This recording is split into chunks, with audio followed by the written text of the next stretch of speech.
Somewhere at the bottom of the Aegean Sea, for over 2,000 years, a machine was waiting. Not a simple tool, not a decoration. A machine with interlocking bronze gears, dozens of them, small enough to hold in 2 hands, complex enough to model the movements of the sun, the moon, and the planets across the sky. A device that could predict eclipses, that could track calendars across multiple systems simultaneously, that could do, in mechanical form, what we would today call computing. And then it was forgotten. For roughly 1,500 years, nothing like it existed anywhere on Earth. That's the mystery we're going to sit with tonight.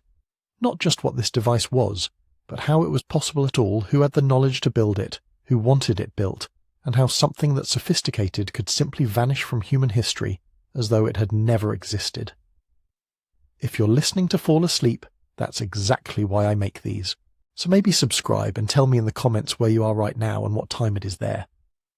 I genuinely check. It's one of my favourite things, seeing Tokyo at 2 in the morning next to Toronto at 10 at night. All of you, across the whole turning world, drifting off to the same strange story at once. Now, when we say the word computer, we're not talking about a screen or a processor or anything running on electricity. We mean something older and simpler, and somehow more astonishing. A computer, at its core, is a device that takes inputs and produces calculated outputs. That's it. And what this ancient machine took as its input was time, specifically the counted cycles of the heavens. What it produced was predictions, where the moon would be, when an eclipse might come, how the planets would move against the stars. It computed the sky. The Greeks had mathematics sophisticated enough to model these cycles. What this device did was translate that mathematics into gears, into motion you could touch. That is what makes it sit so strangely in history, like a word spoken in a language that wouldn't be invented for another 15 centuries. Picture a dark sea. Late at night, around 60 BC, somewhere between the Greek island of Rhodes and the coast of Rome, a ship is crossing open water. It's carrying cargo, statues, glassware, coins, and somewhere in the hold, wrapped or cased or cushioned against the rolling of the waves, this device. We don't know if it was a gift, a commission, a piece of scientific equipment, or something else entirely. We only know the ship never made it. It went down, probably in a storm near a small rocky island called Antikythera. And there it stayed, silent, slowly corroding, locked in the dark, cold water, holding its secret for 2,000 years. Until a group of sponge divers, completely by accident, changed everything we thought we knew about ancient technology. It was the spring of 1900, and a crew of Greek sponge divers had been pushed off course by bad weather. They were working the eastern Mediterranean, as their families had for generations, diving deep into cold water to pull up the soft sea organisms that, once dried and trimmed, would end up in the bathrooms and kitchens of Europe. They knew these waters. They knew how to read weather and current and the colour of the sea. And when the storm passed and the skies cleared, they found themselves near a small, almost featureless island sitting between Crete and the Greek mainland. Antikythera. A rocky interruption in the water, more cliff than shore. The kind of place sailors noted on charts mainly as something to avoid. One of the divers went down to check the seafloor. What he found there was not sponges. He surfaced describing what sounded like a beach covered in rotting bodies, horses and humans tangled together in the silt. His captain sent another diver down to confirm it.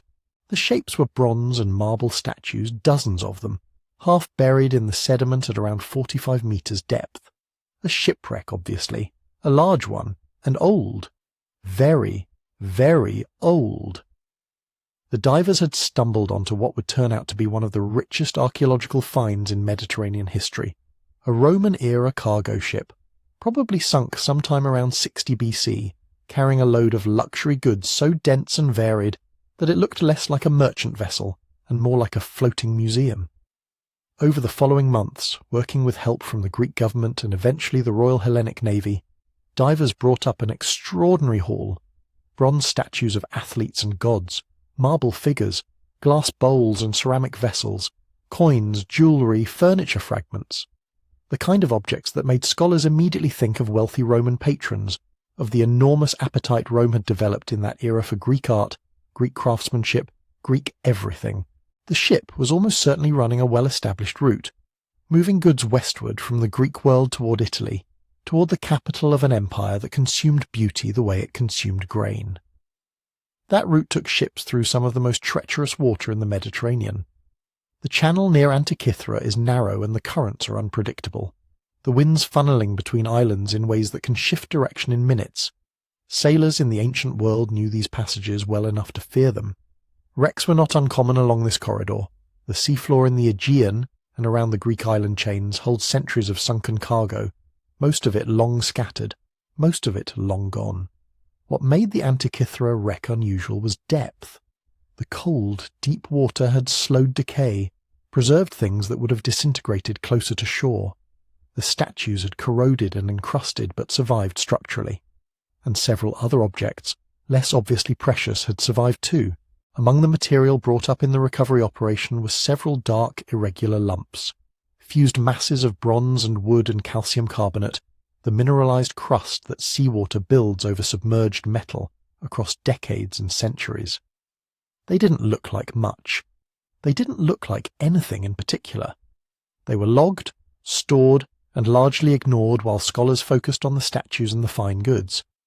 One fragment was roughly the size of a thick book. Others were smaller. They sat in the National Archaeological Museum in Athens, waiting. Then, a few months into the examination of the recovered objects, one of the lumps cracked open, and inside, visible in the broken cross-section, were gears. Actual toothed interlocking bronze gears, small and precise, layered against each other in a way that was immediately recognizable as mechanical, not decorative, not structural, mechanical, in the specific sense of designed to turn, to translate motion, to do something calculated and deliberate. The scholar who first described this, a man named Valerios Staes, suggested in 1902 that it might be some kind of astronomical clock or calculating device. He was largely dismissed. The consensus at the time was that the ancient Greeks, however brilliant in mathematics and philosophy, simply did not make things like this. The complexity implied by those gears seemed to belong to a later world, a medieval world, maybe even an early modern one. The assumption was that the object must have been misdated, or misidentified, or somehow anomalous in a way that protected the larger story people already believed about ancient technology. That assumption would take decades to unravel. Here is one of the things that makes the Antikythera wreck so important, and also so frustrating. A shipwreck is an accidental archive. It preserves what happened to survive the sinking, the burial, and the recovery, in no particular order and with no explanatory notes attached. There is no cargo manifest. There is no captain's log. We don't know exactly where the ship departed, or where it was going, or who owned what was on board, or why any specific object was being transported. We can make reasonable inferences. The coins suggest a date. The style of the statue suggests origin. The route makes geographical sense. But the device, the thing with the gears, arrived in the historical record without a label, without a name, without a single word of contemporary documentation explaining what it was or who had made it, or what it was for. That is both the tragedy and the gift of its survival. The tragedy is obvious. The gift is subtler. Because the ship sank, the device escaped the slow erasure that consumed almost everything else like it. It wasn't melted down for the bronze, which was the fate of most fine metalwork when empires collapsed and resources ran short. It wasn't disassembled and rebuilt into something else. It wasn't lost in a library fire or left to rot in a storeroom. It was simply taken out of time, sealed in cold water and calcified sediment, and held there until the accidental curiosity of a group of sponge divers gave it back to the world. Fragile things survive by accident, when they survive at all. That's one of the quieter lessons sitting inside this story. Not that the Greeks were secretly more advanced than we imagined, though that's part of it, but that the record we have of the past is so incomplete, so shaped by chance and disaster, and the particular chemistry of seawater, that what we think we know about ancient capability is always only a fraction of what actually existed. The Antikythera mechanism survived because a ship sank in cold, deep water near a rocky island, at exactly the right depth, and a diver went looking for sponges. Everything else, every other device like it, is simply gone. So there it was, a broken object in a museum drawer, recognizably mechanical and almost completely illegible. The gears were real. That much was certain from the moment the lump cracked open.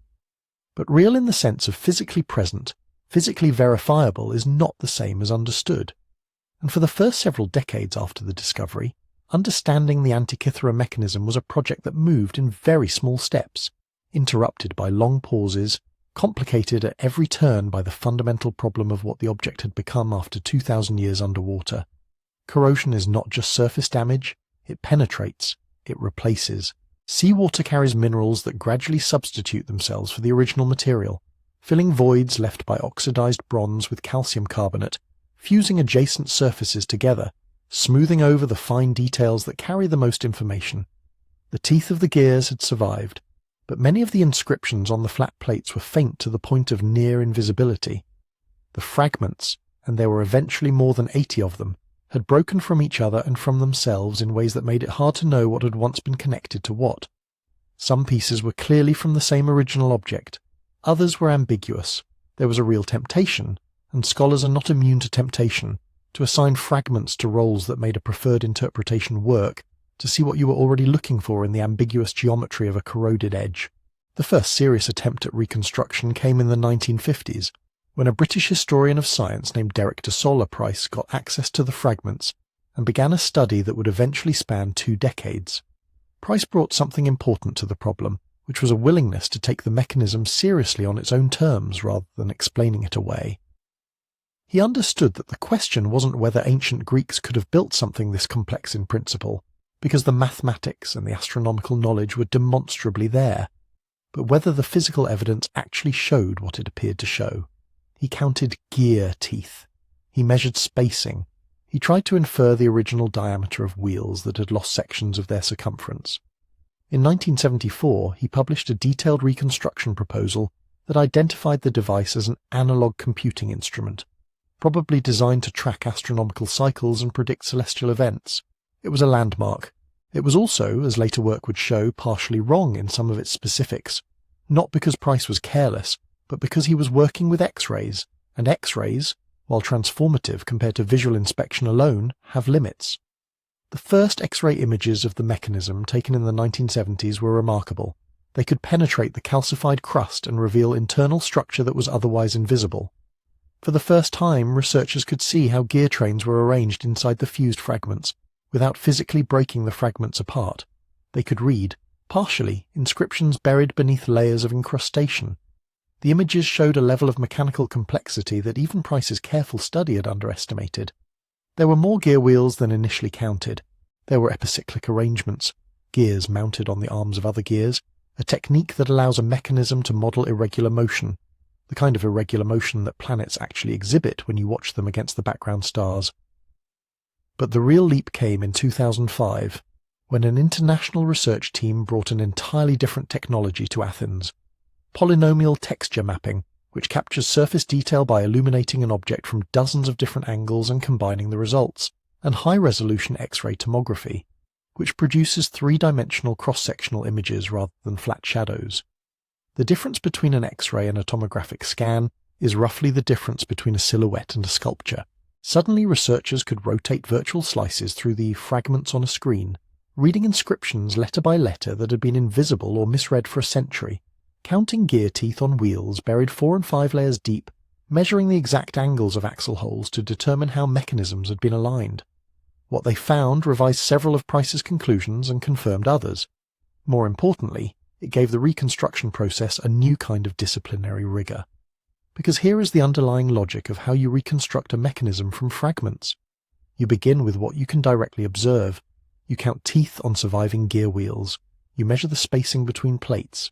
You record every readable inscription. Then you work backwards from the mathematics. If a gear has a certain number of teeth and meshes with another gear, you can calculate the ratio of their speeds.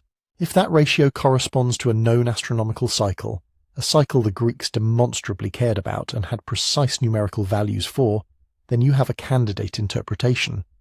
If the physical dimensions are consistent with that interpretation, and if the gear trains connect in a way that is mechanically plausible, the reconstruction gains credibility.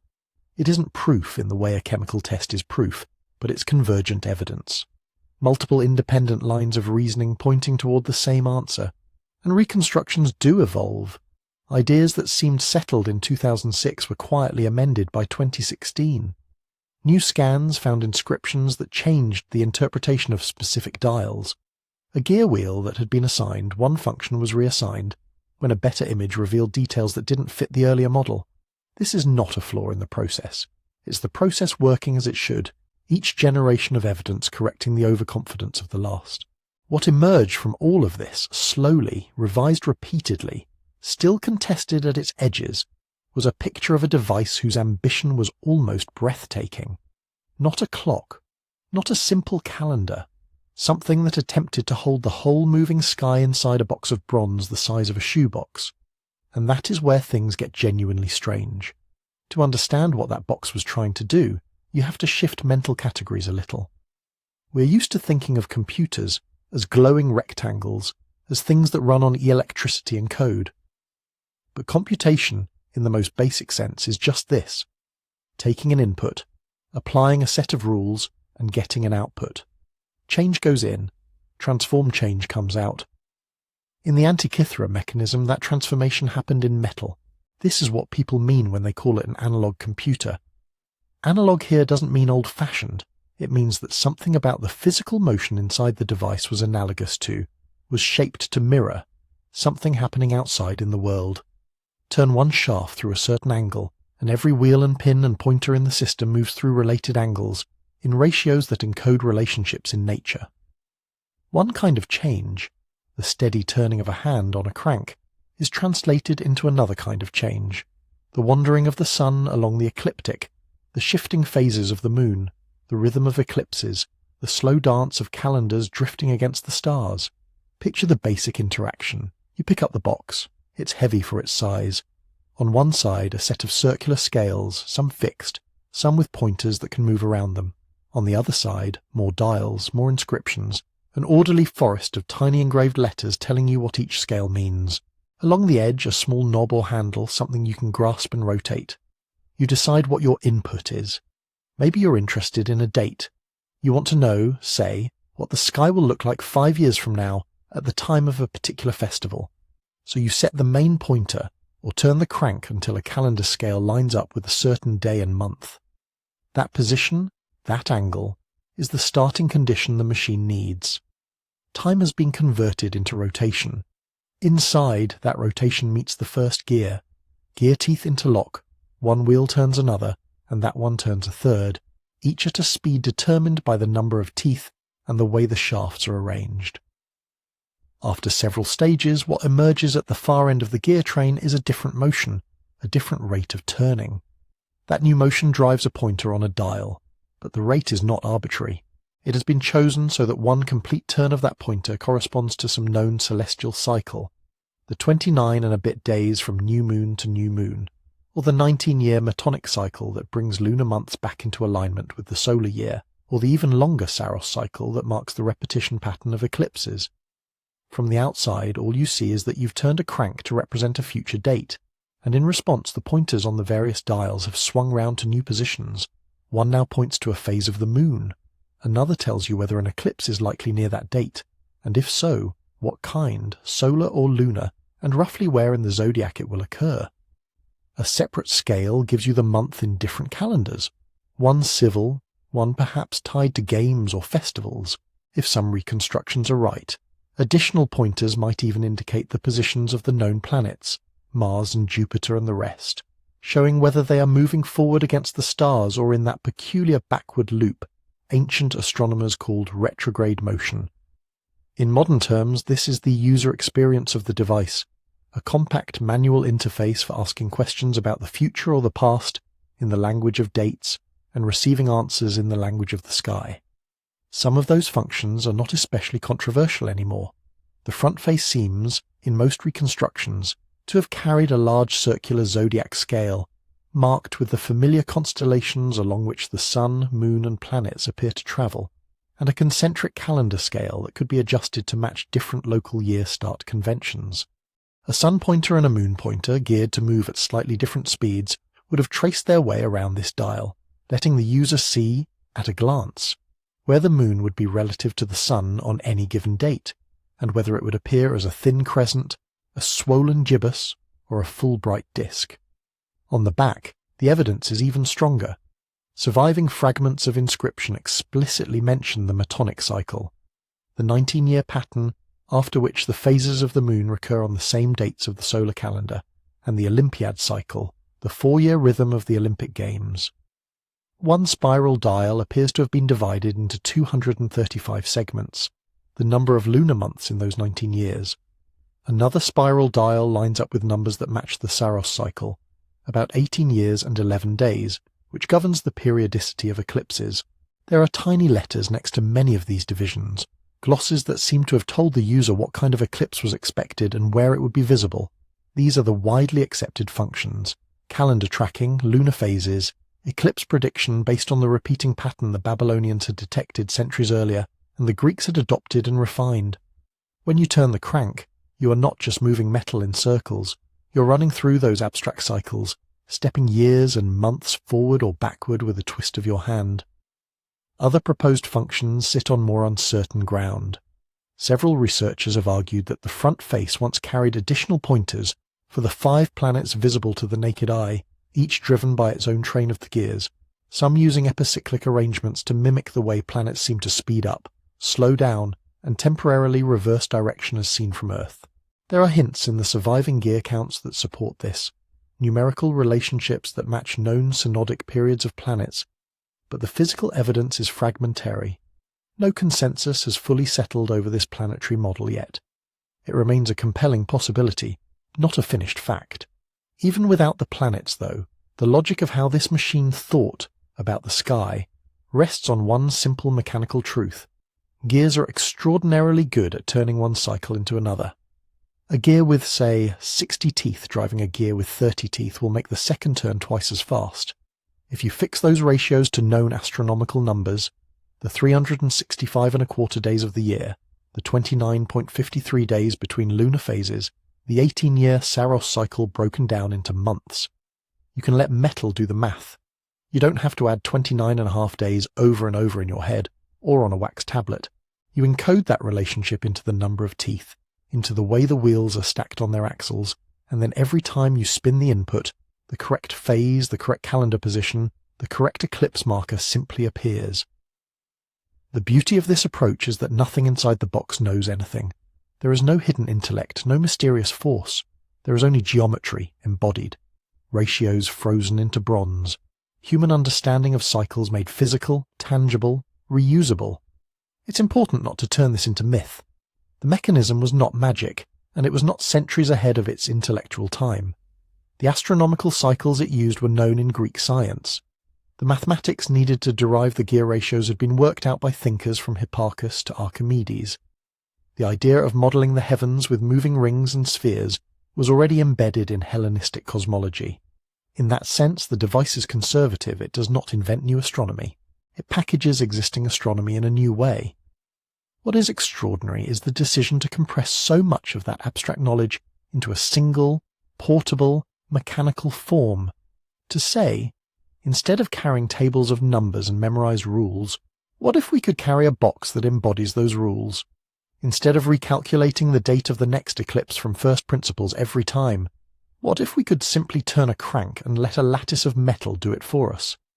That leap, from theory on papyrus to theory in bronze, is what makes the Antikythera mechanism feel so uncannily familiar. It thinks the way our devices think, by chaining simple operations together until something complex emerges at the surface. And yet it did this in a world lit by oil lamps and shepherded by sailors who steered by stars the very machine could predict. To hold the whole moving sky inside a box is an act of compression, of faith that the universe runs on rules, and that those rules can be caught in ratios and circles. The Antikythera mechanism is that faith made visible, an analog computer, yes, but more specifically an attempt to turn the slow, patient mathematics of the heavens into something you could turn with your hand and read with your eyes. From there, the next question almost asks itself. If the sky could be captured by gears like this, how exactly did those gears have to be arranged? What did the interior architecture of this lost technology actually look like? To answer that, you have to start thinking in the language the mechanism itself spoke.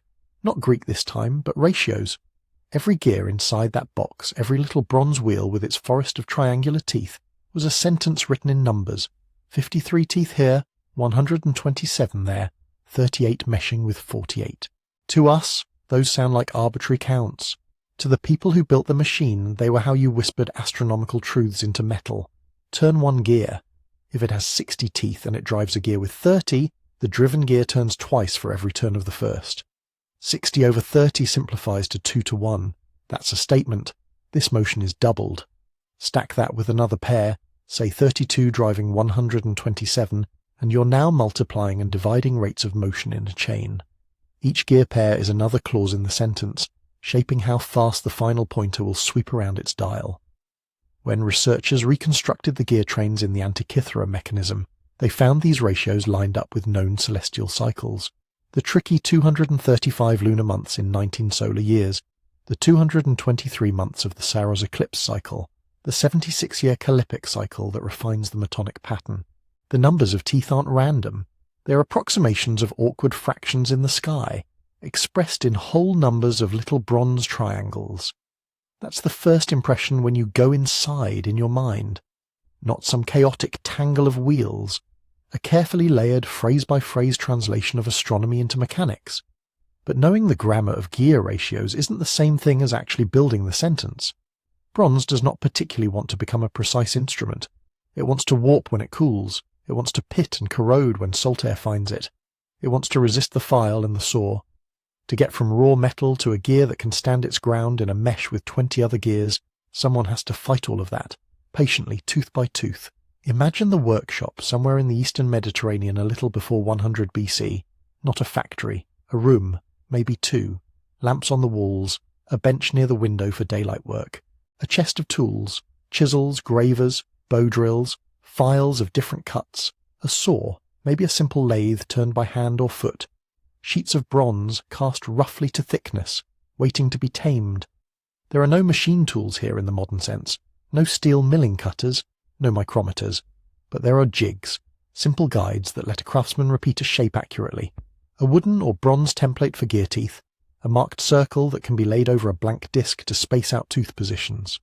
Perhaps a spindle that can hold a disc while someone with a bow drill steps around the circumference, drilling tiny holes that will later be opened into tooth gaps. The first step is to get a flat circular blank. That could be done by cutting a disc from a sheet and truing it on a lathe, or by casting a rough wheel in a mould and filing it down. Both methods were well within Hellenistic metalworking skill. Greek and Roman artisans made astrolabes, armillary spheres, finely divided measuring rods. Precision in bronze was not foreign to them. It just took time and patience. Then comes the teeth. The Antikythera gears have triangular teeth, not the curved involute profiles you see in modern watchmaking. That simplifies some things and complicates others. A triangular tooth is easier to cut with simple chisels and files, but it also means the accuracy of spacing and the sharpness of the profile matter even more if you want smooth motion without jamming. You can picture the rhythm of it. Mark a circle into 223 equal divisions. Cut a tiny notch at each mark. Deepen the notches. File the spaces into proper tooth gaps, checking every few cuts against a test gear to see if the mesh feels right. The work is slow, meditative. A minor slip in spacing and one tooth will be too fat, another too thin. Enough of those slips and the ratio you so carefully chose on papyrus no longer translates cleanly into motion, and that's without thinking about how tightly you have to pack everything. One of the strangest facts about the Antikythera mechanism is how little space its designers allowed themselves. The surviving fragments suggest a device only a bit thicker than a pair of modern paperbacks stacked together. Into that cramped volume, they fit at least 30 known gears, and possibly more that have not survived. Some shared axles. Some rode on pins offset from the centre of other gears. Some formed part of compound trains where one gear's shaft carried another gear fixed to it, stepping motion up or down in a precise sequence. This is not a sprawling mechanism with plenty of room. It is densely layered. Three-dimensional chess in bronze. You can see the consequences of that density in the surviving pieces. Thin gear plates, far thinner than what you'd use if you were building a robust machine with no size constraints. Tiny axles, carefully thinned out hubs, where a wheel had to sit close to its neighbour without scraping. It's easy, looking at reconstructions, to forget that each of those choices was a compromise. Thinner metal means less weight and more room, but also more flex and more wear over time. That brings us to the quiet enemy of all geared systems: error. When you have only a few gears, each with modest tooth counts, a little slop in the fit, what engineers call backlash, doesn't matter very much. The motion might feel a bit loose when you change direction, but the overall behavior stays acceptable. In the Antikythera mechanism, small errors have more room to accumulate. A slight wobble in one axle, a bit of wear on teeth that carry higher loads, a misaligned pivot. All of these can, in principle, ripple down through the chain and spoil the fine-tuned ratios at the end. So what did accuracy mean for the machine's makers? Probably not perfection in the sense we expect from atomic clocks or computer ephemerides. They were not aiming to predict the exact second an eclipse would touch a particular city. The cycles they encoded, metonic, saros, callipic, are themselves approximations, good over decades or centuries, not eternally exact. A mechanism that could tell you, within a day or two, when a lunar eclipse was likely, or could show the general region of the zodiac where a solar eclipse would occur, would already have been impressive. In that context, a little backlash is acceptable. Bronze teeth wear, but they wear slowly, especially if the device is not being cranked constantly. The pointer for the moon does not need to land on the exact degree marker every time. It needs to land close enough that an experienced user, reading the dial and the inscriptions together, can interpret the result. And remember, this was not just metal working by guesswork. It was theory and practice meeting in the same object. Somewhere, before any gear was cut, someone had done the math. They had taken known synodic periods of the moon and the planets, known eclipse periodicities, and converted them into rational approximations that could be built with integer tooth counts. They had decided that 235 lunar months in 19 years could be modelled with a particular combination of wheels, that the 18-year Saros could be broken into segments that marched neatly along a spiral dial. Then that paper or wax tablet or mental plan had to be translated into drill marks and file strokes. The astronomer and the artisan might have been the same person, or they might have been a team, a theorist who set the target ratios and a skilled mechanic who knew how close bronze could realistically get to the ideal. The result is a device where you can almost hear those two voices in conversation. The arrangement of gears that implements the lunar anomaly, using an off-center pin and slot to mimic the moon's varying speed, shows a clear understanding of geometric models of celestial motion. The compact packaging of the eclipse trains, with their tight spirals and stacked axles, shows a deep understanding of what metal can and cannot do in tight quarters. And yet, for all that, the Antikythera mechanism we reconstruct today is still wrapped in uncertainty. Key pieces of the original are missing, broken away by corrosion, or lost on the seabed. Some gears we know only from ghostly X-ray images inside solid blocks of incrustation. Others are inferred from tooth counts that suggest a wheel must once have been there to complete a ratio. Scholars argue over how the front planetary display, if it existed, was arranged. Were the epicyclic gears mounted on small carriers? Did the pointers move over fixed rings, or did some rings themselves rotate? Even the overall architecture has rival interpretations. Was there a single main plate with most gears mounted between it and a back cover? Or were there multiple layers of framing? Did the box have doors that opened, revealing the dials or sliding panels? Different reconstructions, all grounded in the same evidence, make different bets about how the ancient engineer solved those spatial puzzles. What most of them agree on, though, is the feel of the solution. Compact, economical, reluctant to waste a single cubic centimetre of space or a single tooth of motion. The machine, whatever exact shape it took, was the outcome of minds comfortable in both worlds, the abstract where cycles are clean numbers on a page and the stubborn, grainy world of metal where files clog, drills wander, and edges must be persuaded into precision. Seen that way, the Antikythera mechanism stops being a miracle and becomes something in some ways more impressive, the endpoint of a long, quiet tradition of craft. People who knew how bronze behaves, people who had already perfected balances, scales, water clocks, astronomical sighting devices, people who looked at a body of astronomical theory and said, yes, we can make that turn. From the outside it feels impossible. From the inside it is a chain of solvable problems, each answered with a ratio, a jig, a steady hand. And once you appreciate how much information those gears carried, you start to look differently at everything else that rides alongside them. The letters, the labels, the tiny explanatory notes that tell a human reader what the mechanism is silently doing. If the gears are one language, the letters are another. Because whoever built this thing didn't just trust the metal to speak for itself.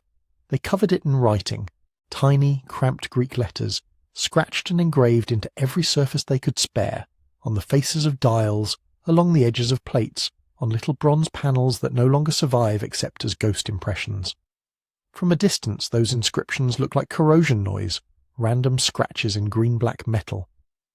But when researchers first began to trace them, a very specific voice started to emerge. Not poetry, not dedication, instructions.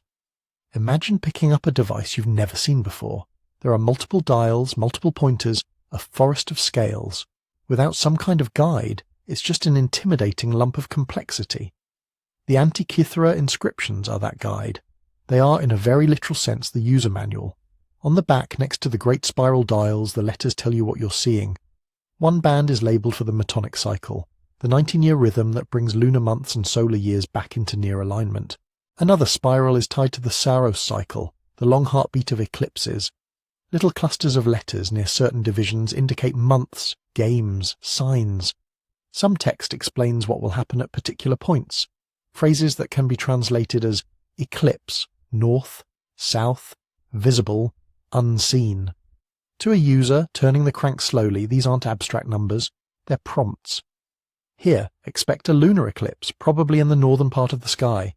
Here, a solar eclipse, maybe hidden, maybe partial. On the front, around the zodiac scale and the calendar ring, there are labels for constellations, months, markers for rising and setting. A pointer sweeps, and the inscriptions turn a moving line into a story. The sun is in Leo, it is the month of metageiton. The star Regulus is near conjunction. Language glues the mechanics to the world. Some of the longest texts don't sit right next to a dial at all. They read more like continuous paragraphs, carved onto the inner surfaces of the case, a descriptive guide to the functions of the instrument, explaining what the dials show, how the cycles relate, which phenomena can be read from which scale. Scholars sometimes call these the parapegma texts, after ancient star calendars that listed astronomical events alongside dates. This is not the kind of casual labelling you put on a trinket just to remind yourself which way is up. It's systematic, didactic. It assumes a reader who is literate, numerate, and already somewhat familiar with astronomical concepts, but it also assumes that reader needs help navigating a dense, integrated system of cycles. To get from muddy scratches to that level of clarity took another kind of craft, because by the time modern eyes saw the mechanism, most of its letters had been half-eaten by the sea. A century ago, scholars could read only the boldest strokes, a month name here, a few isolated letters there. Everything else was locked under layers of mineral crust. The device was effectively written in invisible ink. Then imaging technology caught up. High-resolution photography, raking light, ultraviolet illumination. Each new technique pulled a few more letters out of the noise. But the real revolution came with X-ray computed tomography, the same basic principle as a medical CT scan, focused on a small tortured block of bronze. Those scans don't just show metal, they show density differences inside the corrosion. An engraved groove, even if it's completely obscured on the surface, leaves a slightly different density profile in 3 dimensions. By slicing virtually through the fragments layer by layer, researchers could see the buried channels cut by an ancient graver. Epigraphers, specialists in ancient inscriptions, then did what they always do. They squinted, they argued, they compared letter shapes.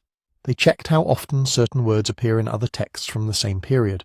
A faint curve that might be part of an alpha or a delta became clearer when a neighbouring stroke revealed itself as a clear tau. Broken phrases could be reconstructed from known astronomical terminology. The result is incomplete, full of bracketed restorations and cautious question marks. But it's no longer just guesswork. Big portions of the text are now legible enough to translate with confidence. Those letters do more than explain functions. They also help anchor the machine in time. Ancient Greek, like any living language, changed over the centuries. So did the shapes of its letters. The way an epsilon is drawn, the forms of sigma, the presence or absence of certain dialect spellings. All of these act like tiny timestamps. The inscriptions on the Antikythera fragments use a style of lettering and orthography that fits the late Hellenistic period, roughly the 2nd to 1st centuries BC. That lines up with what we know from the shipwreck context and the stylistic features of the mechanism itself. It doesn't give us a specific year, but it narrows the window and reinforces the broader picture. This is not an early experiment or a late Roman relic. It belongs to that flourishing, mathematically ambitious world after Alexander, before Rome swallowed everything. The language tells you something else as well. Who the intended audience probably was. This is not popular Greek. It's technical but not impenetrable. The terms for cycles and months and constellations are those you'd expect from contemporary astronomical writing. There are no jokes, no dedications to gods, no appeals to kings. The tone is cool, explanatory, almost textbook-like. That makes it unlikely that this was a ceremonial object for display only, meant to impress a ruler who would never touch the crank. Nor does it feel like a household toy for a curious amateur. The words assume background knowledge, that you understand what a synodic month is, that you recognize the Saros as a pattern of eclipses, that you can follow the idea of a multi-year cycle mapped onto a spiral scale. So who exactly was supposed to read this? One plausible picture is a learned owner, perhaps an affluent Greek or Roman with a serious interest in astronomy or astrology, using the device personally, maybe in a study, maybe as part of teaching. Another is an institutional setting, a school, a philosophical community, a temple where astronomical timing mattered for rituals. A third possibility, not mutually exclusive, is that the inscriptions are as much for apprentices as for the primary user. A workshop of instrument makers might produce a machine like this along with a built-in guide so that future repairs, calibrations or copies could be done without starting from scratch. Whatever the exact scenario, the inscriptions radiate an assumption. Understanding is possible. The machine is not meant to be a black box. Its maker expected someone, not just himself, to make sense of it. If you follow the text dial by dial, you can feel how tightly it's woven into the mechanism. On the back, near the metonic spiral, month names are paired with numbers that track lunar months over 19 years. On the Saros dial, little letters link particular positions to notes in the explanatory text about eclipses. North, south, total, partial, timing in hours. The user isn't just passively watching pointers, they're reading, correlating, making predictions. Turn the crank to a specific calendar date. The front shows you the sun and moon in the zodiac. The back tells you, in writing, that in this year of the cycle, eclipses cluster in these months, with these characteristics. The inscriptions are not decoration riding on top of the function. They are part of the interface. Even the cramped letter size is a kind of clue. These are not grand, showy capitals designed to be read across a room. They're small, densely packed, meant for close inspection. You picture someone leaning in, squinting by lamplight, tracing the lines with a fingertip as they turn the handle, watching the pointers move into alignment with the text they just read. Some of the most moving moments come not from what's clear, but from what's broken. Half-finished words cut off by corrosion, fragments of phrases like, "the moon becomes," or "in the sign of," trailing into nothing. You can almost hear the missing sentences, echoing the intact ones. When the pointer stands here, a lunar eclipse will occur. If the sun is in this sign, the following games are held. All of it points back to living people. Someone sat there engraving those letters, stroke by careful stroke, knowing that if they crowded them too much they would be illegible, but if they left too much space they would run out of room before the explanation was finished. Someone decided which details the future reader needed most, not the derivation of the cycles, they're assumed, but how to practically use them, and someone else, at some later time, stood over the machine, reading. Maybe they used it to plan a journey, to choose a date for a festival, to cast a horoscope with an air of authority that only a ticking geared cosmos could provide. Maybe they used it to teach a student how the subtle dance of months and years and eclipses fits together, turning theory into something you could literally turn in your hands. In that sense, the Antikythera mechanism is not just a computer. It's a conversation, frozen in bronze and letters. The gears speak the language of ratios. The inscriptions translate that motion into human terms. Together they tell you, the sky has patterns. Those patterns can be known. Here is how to see them.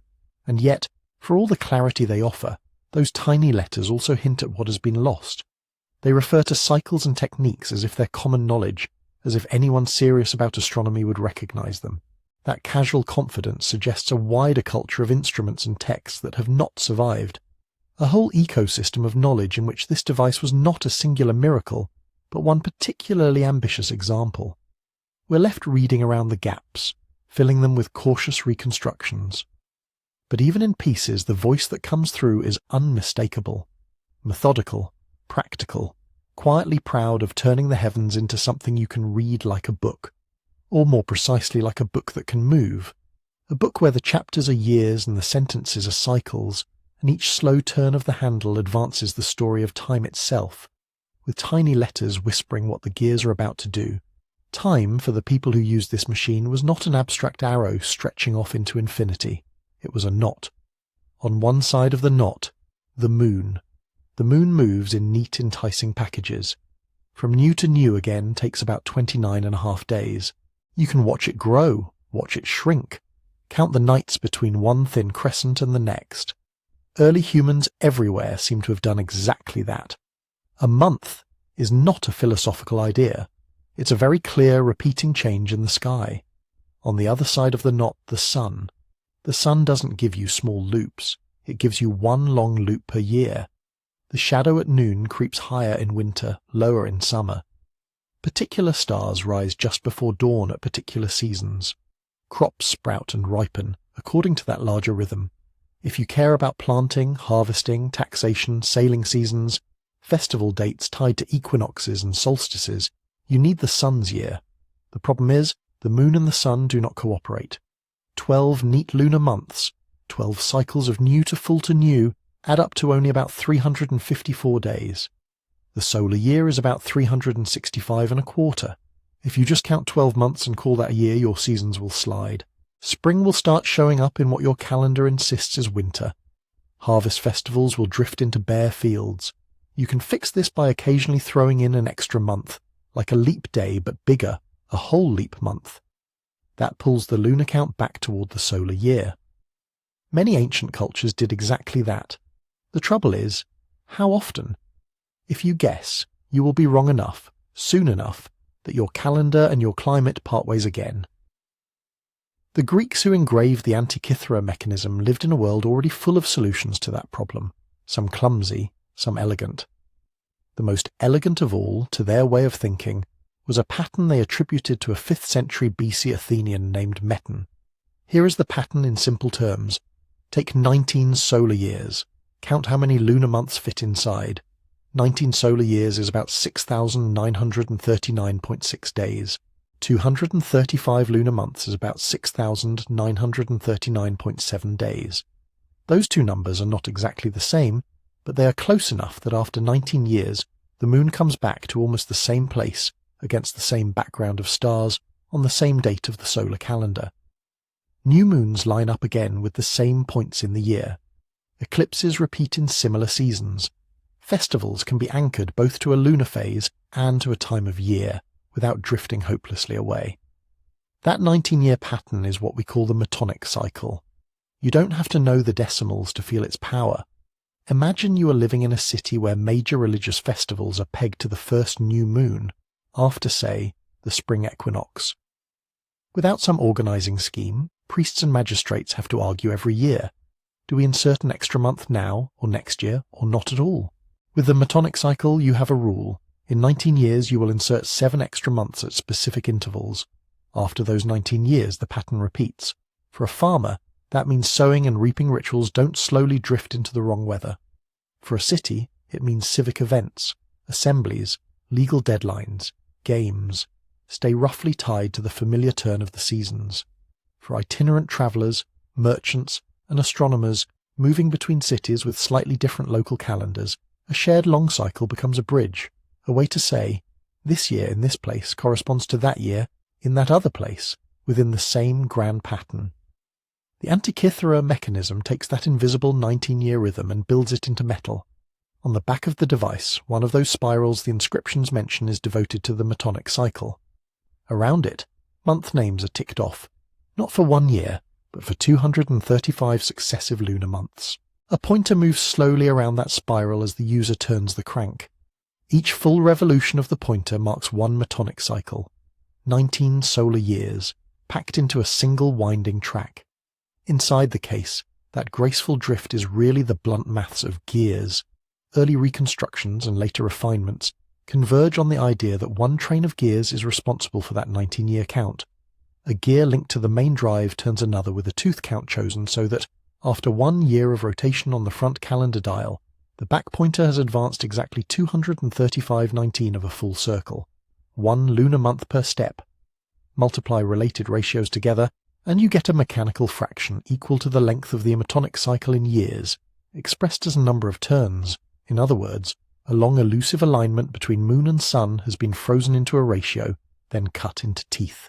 Every time the handle moves, the system keeps score in a way that never forgets where it is in that 19-year story.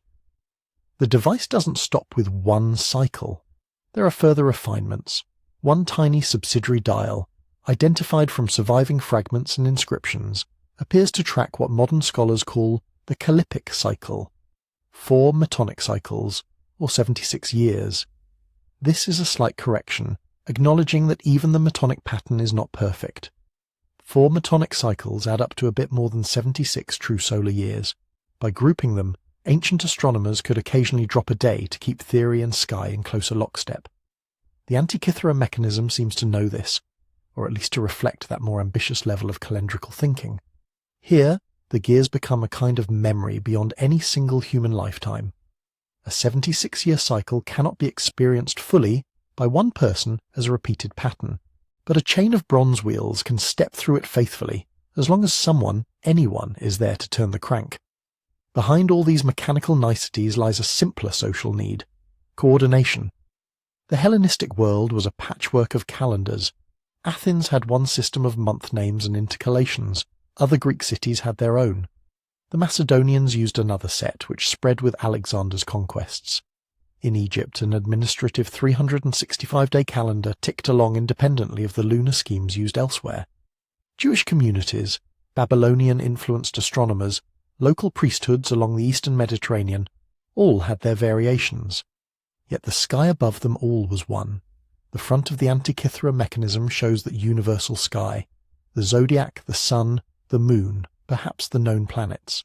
The back brings that universal sky into conversation with particular human systems: a Greek lunar-solar calendar with its inserted months, named civic festivals, even, according to some readings of the inscriptions, references to specific games like the Olympian and Nemean contests, which recurred on regular cycles of years. Turn the handle to a chosen date, and you don't just see where the sun and moon are. You see where you are in your local calendar, where you are in the 19-year metonic count, where you are in the larger 76-year frame. You see which months in this 19-year stretch have that extra 13th month inserted. You see in principle how a date in one regional system maps onto the unchanging motions of the heavens. For a priesthood charged with timing sacrifices to new moons and heliacal risings, this is not academic. For a city-state trying to schedule pan-Hellenic games to avoid unlucky eclipses, or to align with other cities' years, it is directly useful. For astrologers casting horoscopes, having a mechanical shorthand for these nested cycles gives their predictions an extra layer of authority. The device says silently, "This day belongs here, in this part of the great pattern." Not every detail of that mapping is beyond dispute.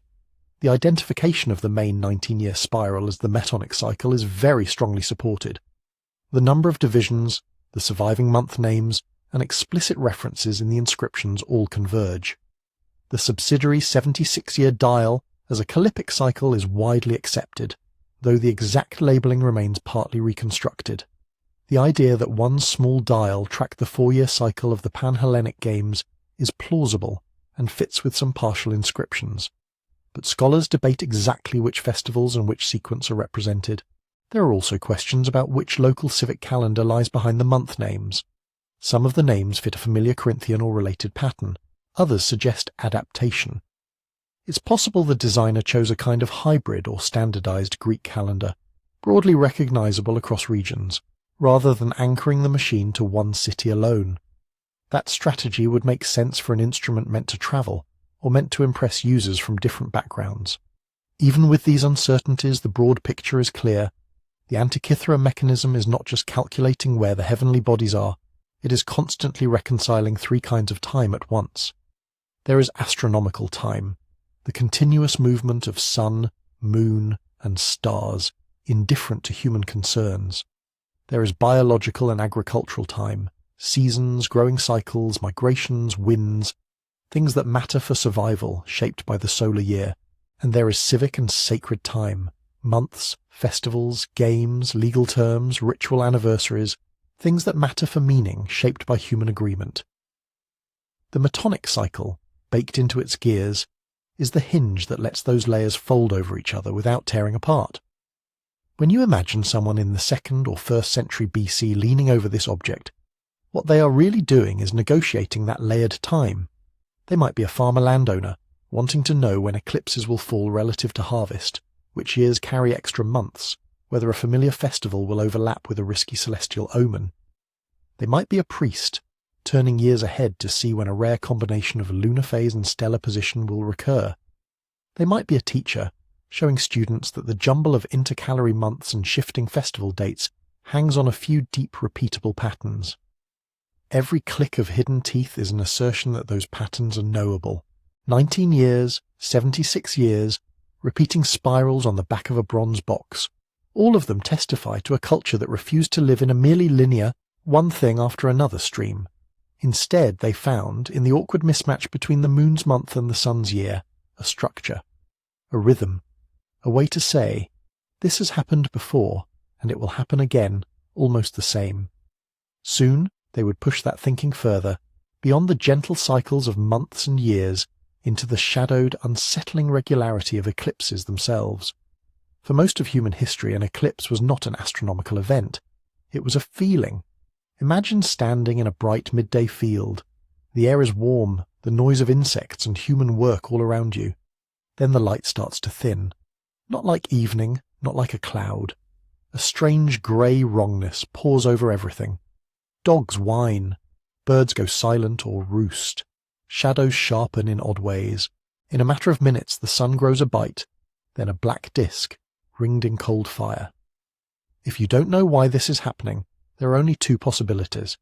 The gods are speaking, or the world is ending. By the time the Antikythera mechanism was made, educated people in the Greek and Near Eastern world knew, at least in outline, what an eclipse really was. A solar eclipse, the moons sliding precisely between Earth and Sun. A lunar eclipse, the Earth's shadow falling across the full moon. They had geometry to describe it, ratios to approximate the distances. Yet that older emotional memory never really went away. The sky darkening at noon, or the moon turning blood red in the middle of the month still felt like a message. The brilliance of the people who designed the mechanism was that they treated that message as a pattern. To understand how they could even think of predicting eclipses, you have to add one more loop of time to the ones we've already met. Not the month, not the year, a pattern that lives in the shadows cast by moon and earth. Start with a simple fact. Eclipses don't happen at every new and full moon. Most of the time the moon passes a bit above or below the sun from our point of view, and its shadow misses us entirely. The moon's orbit is tilted by about 5 degrees to the Earth's path around the sun. Only when the sun and moon line up near the points where those two paths cross, what later astronomers would call the nodes, does an eclipse become possible. Those crossing points drift slowly along the ecliptic, completing a circuit in a little under 19 years. The moon also has its own rhythm of perigee and apogee, near and far changing its apparent size. Stack these cycles on top of the familiar month and year, and you get a complicated weave. Ancient observers, especially in Babylon, spent centuries watching that weave. They noticed that if you wait about 18 years plus 11 days, if you count about 223 lunar months, eclipses begin to repeat. A lunar eclipse seen in a particular sign of the zodiac at a particular time of night will have a close cousin 223 months later. A solar eclipse occurring in one season will be echoed by another, nearly 18 years and a bit after. That repeating pattern is what modern astronomers call the Saros cycle. You don't need the name to feel what it does. It says, the chaos of the sky's most alarming events is not really chaos. It's a long, slow beat. 18 years, 11 days, and change. A lifetime of watching will let you glimpse it. Several lifetimes, writing things down carefully, will let you predict it. By the Hellenistic period, Greek astronomers had inherited Babylonian eclipse tables that encoded this Saros rhythm. They knew, more or less, when in the long count of months the sky would be primed for an eclipse. Not guaranteed, but primed. A window of possibility. This is almost certainly the logic that lies behind one of the strangest and most startling features of the Antikythera mechanism, its eclipse prediction dial. On the back of the device, nested with the metonic spiral, fragments of another spiral layout survive. The surviving inscriptions refer explicitly to eclipses. Tiny letters mention colours, sizes, directions. Modern reconstructions point toward a spiral divided not into 235 months, but into 223. One turn of that spiral equals one Saros cycle. Turn the crank, and as the front dials step you through months and years, a pointer on this Saros spiral creeps forward through those 223 eclipse-relevant months. At particular marks, inscriptions suggest the pointer would cross zones marked for possible eclipses. Possible is the key word. This machine could not know, at the level of a modern ephemeris, whether a given solar eclipse would be total in Alexandria, partial in Rhodes, or invisible from Greece altogether. It had no concept of your exact latitude, or of the narrow path of totality. What it could do was something like this. For this month, for this phase of the moon, given where we are in that 223-month cycle, the geometry of the orbit says an eclipse is on the table. If the pointer stands in this segment, a lunar eclipse is possible around the middle of the month. If it stands in that one, a solar eclipse might darken the sun at or near new moon.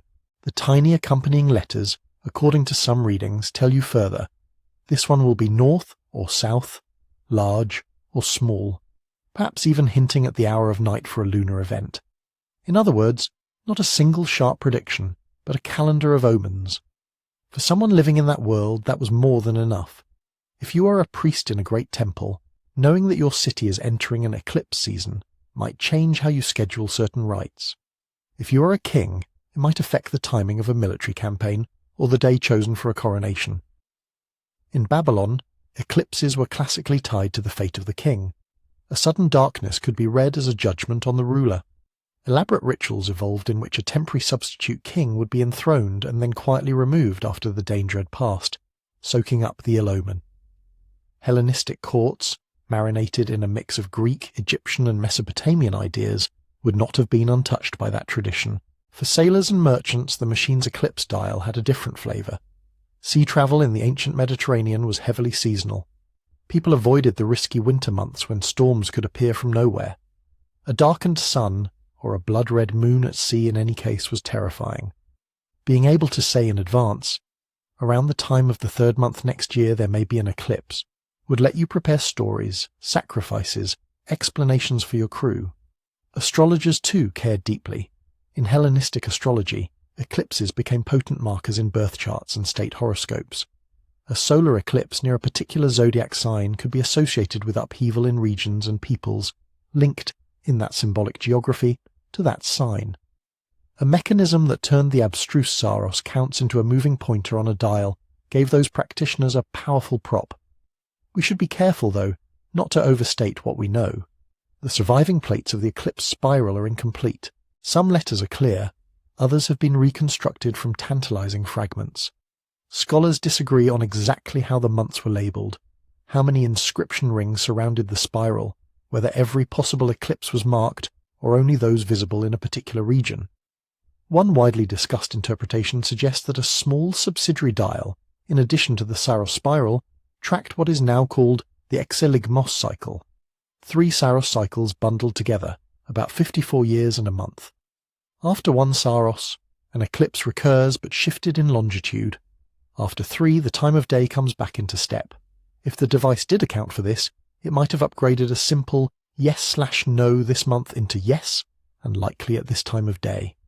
But that reconstruction, while elegant, depends on fits of tooth counts and half-erased letters. It is plausible, not certain. What is less in doubt is the overall spirit of the thing. In a world where eclipses had long been read as the handwriting of gods, the Antikythera mechanism offered a quieter message. These great signs, too, belong to cycles, not random wrath, not pure miracle, but a pattern that can be learned, inscribed, even engraved onto bronze.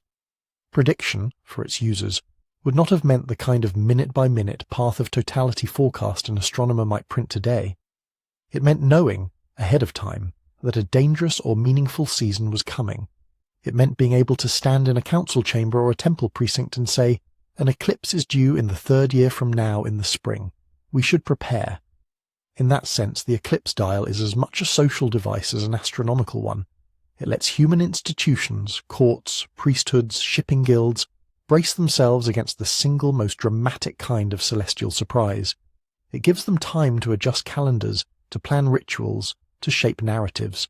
If the gods are going to send a sign, better to have your response ready. And yet, even here, the designers left room for humility.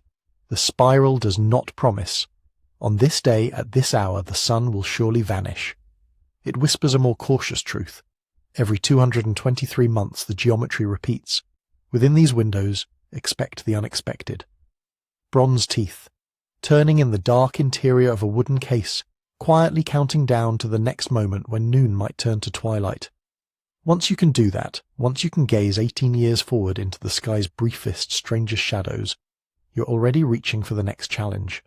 Not just the occasional vanishing of the sun or moon, but the restless looping wanderings of the planets themselves.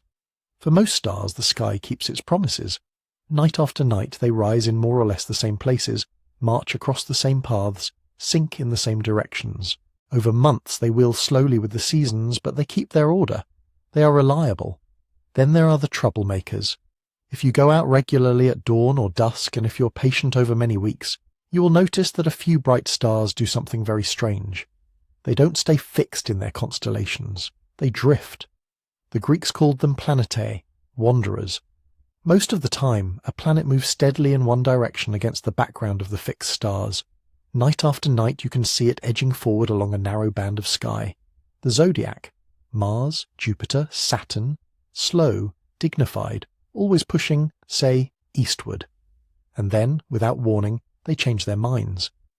Mars is the easiest to love in this way. For months it will creep east, small and unimpressive. Then, as Earth catches up to it in our faster inner orbit, something odd happens to its apparent path. It slows. It pauses. It begins to slide backward. For several weeks, Mars will crawl westward against the stars, looping in a small, hesitant arc. After the loop, it resumes its old eastward course as if nothing had happened. From our modern vantage point, sitting comfortably inside a heliocentric model, this is simple perspective. Two planets, moving at different speeds around the sun. From a moving platform, other moving things trace loops and reversals. You can reproduce the illusion with cars on a highway or boats on a river. But if you put Earth in the centre of everything, if you insist, as nearly everyone in the ancient Mediterranean did, that our world is still and the heavens move around us, then retrograde motion is a genuine puzzle. Why would a god-bright wanderer slow down, reverse, trace a loop, and then meekly rejoin its original path? For centuries, thinkers tried to answer that question not with myth, but with geometry. By the time the Antikythera mechanism was built, the dominant language of educated astronomy in the Greek world was geocentric and mathematical. Earth fixed in the middle. The stars attached to a huge rotating sphere. The sun, moon, and planets carried on their own invisible circles. To explain their changing brightness and their looping motions, astronomers developed what later writers would call circles on circles. A planet in this picture doesn't simply ride around Earth on a single perfect ring. Instead, it is mounted on a smaller circle, an epicycle, which itself slides along a larger track, the deferent centered near Earth. Let the big circle turn one way at a steady pace. Let the little one turn another way, maybe faster. The combination of those two smooth motions projected onto the dome of the sky creates exactly the kind of strange path you see. Slowings, stations, retrogrades, loops. Add a few more tweaks, shift the center of the big circle slightly off Earth, let the speed vary just a bit, and suddenly you can fit not only the loops, but the exact dates and positions when they happen. This was not just armchair speculation, it was bookkeeping.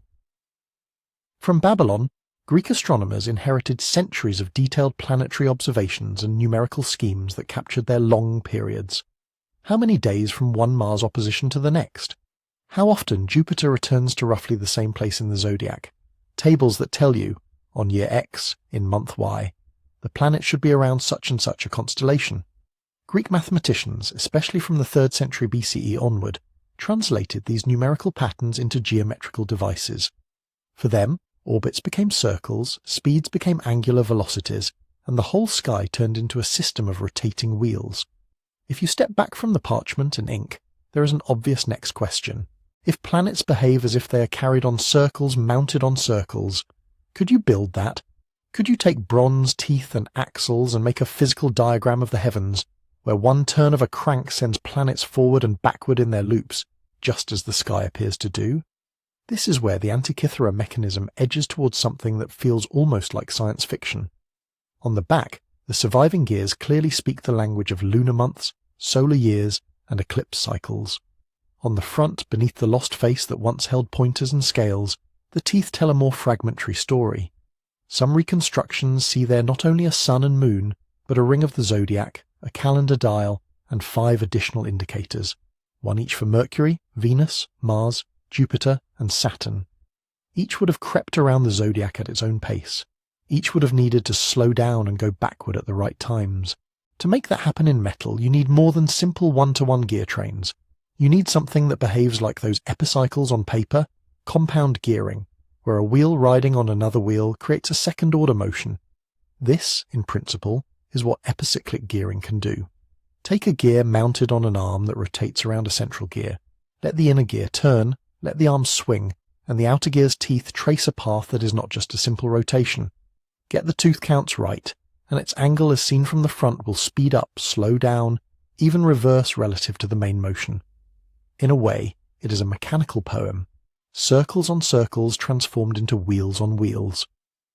Modern investigators, reading the surviving fragments with X-rays and surface scans, have tried to decode what the missing parts must have been. If you assume that the device showed planetary positions, then you can work backward from what we know of ancient Greek planetary theory, and try to fit sets of gears that would reproduce the known synodic periods. The time it takes for each planet to come back to the same position relative to the Sun as seen from Earth. For Mars, that's about 780 days. For Jupiter, about 399. For Saturn, about 378. Mercury and Venus have their own shorter loops, always dancing close to the Sun. Designers like Michael Wright and later, the team in Athens and London whose work drew worldwide attention, have proposed elaborate front-side gear trains hiding behind the main dials. In their models, nested epicyclic sets drive pointers that not only creep around the zodiac, but pause and reverse in rough imitation of true retrograde motion. Turn the crank. The date changes, the moon waxes and wanes, and on some reconstructions, Mars backs up slightly in its little window while Jupiter moves sedately forward.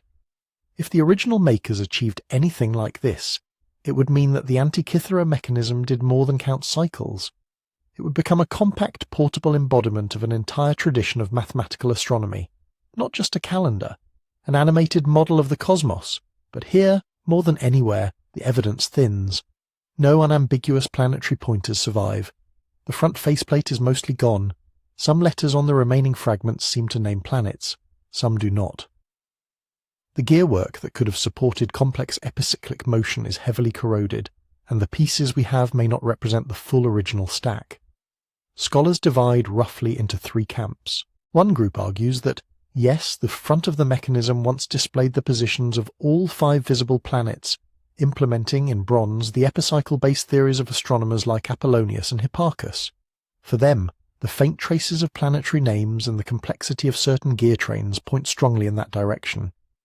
Another group is more cautious. They accept that the designers could have known how to do such things in principle, but suggest that this particular device may have been limited to the Sun and Moon, zodiac, calendar, and eclipses. In their view, the tooth counts and space inside the case leave little room for 5 additional accurate planetary modules. A third group proposes intermediate solutions. Perhaps only some planets were shown. Perhaps their motion was approximate without full retrograde loops, serving more as a didactic schema than as a genuine predictor. What is not in serious doubt is that, whether or not this specific instrument carried them, the techniques needed to mechanize planetary motion were in the air. Greek astronomers wrote treatises on devices that sound suspiciously like geared models of the heavens. Later authors, like Cicero, describe planetaria allegedly built by Archimedes and others, machines that could, when turned, show the motions of the Sun, Moon, and 5 planets. Whether those references point to bronze gearwork or to different kinds of mechanical models, they at least show the ambition. The Antikythera mechanism sits in the middle of this tradition like a fossilized thought. Its preserved gears capture in metal what mathematical astronomy was doing on papyrus, taking generations of naked-eye observations, folding them into repeating numerical patterns, and then binding those patterns into a predictive framework. Even if the planets were never shown on this particular device, the very idea that you might imagine Mars as a pointer moved by hidden wheels, is revealing. It tells us that for at least some people in the Hellenistic world, the sky was not just a theatre of omens. It was a lawful system, running on rhythms and ratios that could, with enough cleverness, be imitated. And yet, humility returns. No reconstruction today can claim certainty on the planetary question. Every proposed gear train is a best-fit solution stitched from broken teeth, missing plates, and scattered letters. Tomorrow, a new imaging technique or a newly deciphered inscription might tilt the balance one way or another. What remains solid is the sense of direction. From backward-looping Mars and jittery Mercury, from Jupiter's stately reversals and Saturn's slow hesitations, ancient observers distilled cycles, some short, some spanning decades. They turned those into tables, from tables into geometrical circles, and, at least once, from circles into the cold, clicking logic of gears. That line of thought, whether fully realized in this machine or not, is astonishing. In a small box-like case, carried perhaps on a ship's journey between islands, someone tried to capture the restless wanderings of the heavens, to compress years of patient watching into a turn of the hand, to make even the planet's little rebellions against forward motion part of a pattern you could touch. Behind the corroded fragments we have, you can almost feel the larger project, a world where the paths of gods and omens are slowly being rewritten, as the motions of bodies, lawful and in principle, knowable. On that path, the Antikythera mechanism is not the end. It is a bright, brief flare, one surviving example from a lineage of devices and diagrams that have mostly vanished. What happened to that lineage, and to the people who could imagine planets as gear-driven pointers, is the next part of the story. To find the people behind this machine, you have to leave the seabed and climb back onto dry land. Not just any land, but a very particular kind of world. The Antikythera mechanism was born into the late Hellenistic age, sometime around the 2nd century BCE. Alexander the Great was long dead. His empire had shattered into rival kingdoms, Macedonian rulers in Greece, Ptolemies in Egypt, Seleucids in Asia. Greek language and Greek education had spread around the eastern Mediterranean like a thin, bright glaze. It was a world of courts and libraries, observatories and workshops. If you walked into one of the big port cities, Rhodes, Alexandria, Pergamon, you would find, tucked behind the warehouses and temples, a dense little ecosystem of knowledge. Philosophers arguing in shaded colonnades, mathematicians scratching diagrams into wax tablets, engineers experimenting with pulleys, water clocks, and strange automata that hissed and clanked to life during religious festivals. Somewhere at the edge of that network, in a workshop that smelled of metal filings and olive oil, a craftsman stood over a bench and cut the teeth of a very small gear. We do not know his name, but we can say some things about his world. Start with the obvious suspects. Rhodes has been a favourite in modern discussions. By the time our device was built, Rhodes was famous for its schools of astronomy and navigation. It sat strategically between the Aegean and the eastern Mediterranean, a kind of intellectual customs house, where ideas passed in and out along with grain, wine, and luxury goods. Writers from later periods mention astronomers there who worked with armillary spheres, ringed models of the sky, and with detailed observational instruments. One of the key theorists behind epicycles, Hipparchus, is often linked to Rhodes in the written record, even if his life story is patchy. If you were a wealthy merchant or a king who wanted an astronomical gadget, Rhodes is exactly the sort of place you might send a letter, or a ship, to get one made. Then there is Alexandria. Under the Ptolemies, Alexandria was home to the Great Library and Museum, a royal research institute housed beside the palace. There, mathematicians like Euclid and engineers like Ctesibius and Hero of Alexandria pushed at the boundaries of geometry and mechanics. They played with pressurized air, siphons and geared devices that timed the flow of water. They designed automatic doors, coin-operated machines, and complex theatrical contraptions. No surviving text from Alexandria describes a geared planet machine in detail. But the atmosphere there, a mixture of court patronage, mathematical obsession, and showmanship, would have been fertile soil for a device like the Antikythera mechanism. Pergamon, north in Asia Minor, had its own library and scholarly circle. Other cities hosted smaller but still lively communities of mathematicians, surveyors, and instrument makers. Astronomy travelled easily along the trade routes. A formula written in Babylon could be recopied in Athens, adapted in Rhodes, and embodied in bronze in some anonymous island shop. So when we ask who made it, we are really asking about a community. No single genius, sitting alone, could have produced this on a whim. First, you needed centuries of sky watching, Babylonian scribes noting down eclipse dates, Greek observers tracking solstices and planetary positions, someone carefully reconciling small errors year after year. Then, you needed mathematicians who could turn those lists of numbers into cycles and ratios, who could say, for example, that a particular eclipse pattern repeats every 223 lunar months, or that the metonic cycle of 19 years nearly realigns the lunar and solar calendars. Finally, you needed a shop where those cycles could be translated into gear counts. Not an abstract gear, but a disc of bronze with, say, 223 teeth around the rim, another with 19, a sequence of wheels whose tooth ratios encode time itself. The inscriptions on the mechanism help a little. The lettering style points loosely to the late 2nd century BCE. The language is Greek, in a technical but not impenetrable register, something an educated reader of the time could follow. Some words hint at astronomical schools and terminology that we associate with the wider Hellenistic scientific milieu, not just a single city. Still, no fragment says, made in Rhodes, or workshop of Archimedes. So historians proceed by inference. If the eclipse dial on the back seems to follow cycles known to Hipparchus, that suggests someone familiar with his work, or at least with the same tradition. If the calendar ring uses month names that fit one region better than another, that can nudge us toward a place. Current readings lean toward a link with the Greek islands and Asia Minor coast, but the evidence is not a straight arrow to one door. Even if we could point to the right harbour, there is another question. For whom?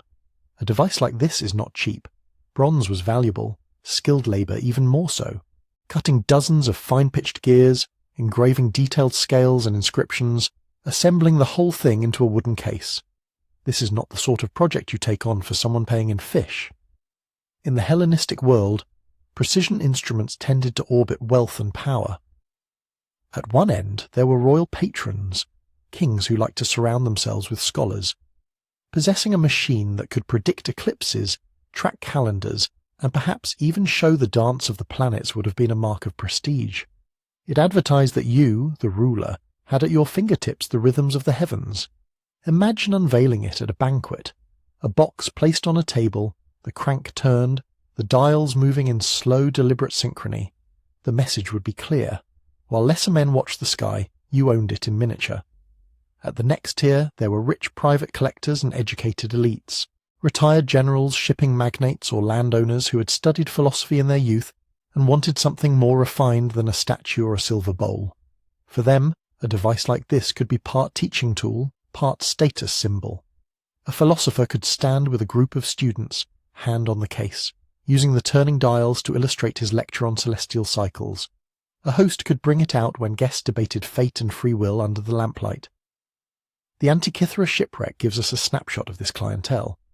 When divers first brought up the fragments in 1900, they were mixed in with marble statues, bronze sculptures, fine glassware, jewellery, and luxury tableware. This was not a cargo of basic grain or building stone, it was a floating gallery. Scholars generally think the ship was hauling artworks and high-end goods, probably from the eastern Mediterranean toward Italy. The buyers at the far end may have been members of the Roman elite, hungry for Greek culture, filling their villas with imported taste. The mechanism sat among these things. That alone tells us something. It was treated as part of the same category as statues and precious objects, valuable enough to transport across dangerous seas, compact enough to tuck into a packed hold, specialized enough that only a certain kind of customer would want it. You can picture a wealthy Roman or a Greek noble in Italy ordering a batch of sculptures from one city and, as an extra flourish, an astronomical machine from a learned workshop. The ship that sank off Antikythera may have been carrying that order to its final home. Was this machine unique? Here, again, humility is necessary.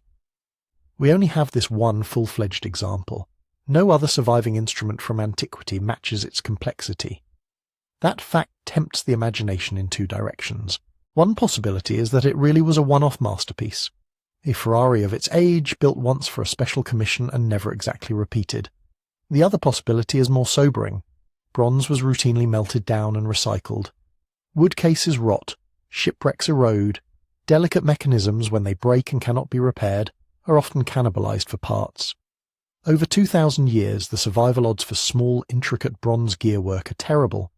The Antikythera mechanism may simply be the one that happened to go down in deep water, under protective sediment, instead of being scrapped and remade into nails, coins, or armor. Hints in the literary record suggest that there were others. Cicero, writing in the 1st century BCE, describes devices attributed to Archimedes and to a Stoic philosopher named Posidonius, machines that could display the motions of the sun, moon, and planets. He speaks of them as known objects, not as unbelievable rumours. We cannot be sure those were geared in the same way as the Antikythera device. They might have used other mechanical principles, but taken together with the sophistication of the mechanism we have, they at least indicate a tradition. Engineers standing on each other's shoulders, workshops copying, refining, improving. Perhaps early models showed only the sun and moon. Later ones added eclipse prediction. A few high-end versions experimented with planetary indicators. Most were lost gradually through accidents, wars, or simple neglect. The Antikythera machine, then, would be not the lonely product of an isolated genius, but a single surviving member of a broader species, Hellenistic scientific instruments. If that is true, it makes its world feel even more alive. We start to see not just a lone craftsman, but a small industry. Apprentices learning to file teeth to a standard pitch. Masters keeping notebooks, now long vanished, where tooth counts and design tricks were recorded. Merchants negotiating prices and delivery dates. Astronomers advising on which cycles really matter, which can be approximated, which are essential to impress the patron. At each step, choices were made. Could they have included another dial? Yes, but it might crowd the face. Could they add more precise planetary gearing? Perhaps, but at the cost of robustness, or at a price the buyer will not accept. These are the same compromises modern instrument makers face, and all the while, the larger Hellenistic world pressed in. Kingdoms fought and made treaties, libraries burned and were rebuilt or not, trade networks faltered and were restored. A workshop in Rhodes might flourish under one ruler's patronage and wither under the next. Inside that unstable landscape, instruments like the Antikythera mechanism were fragile not only in their materials, but in their social ecology. They depended on a chain. Patrons with money, astronomers with numbers, craftsmen with skill, scribes to copy the text feeding the design. Break any link, and the tradition thins. By the time our ship slipped beneath the waves, that chain was already being tugged in new directions.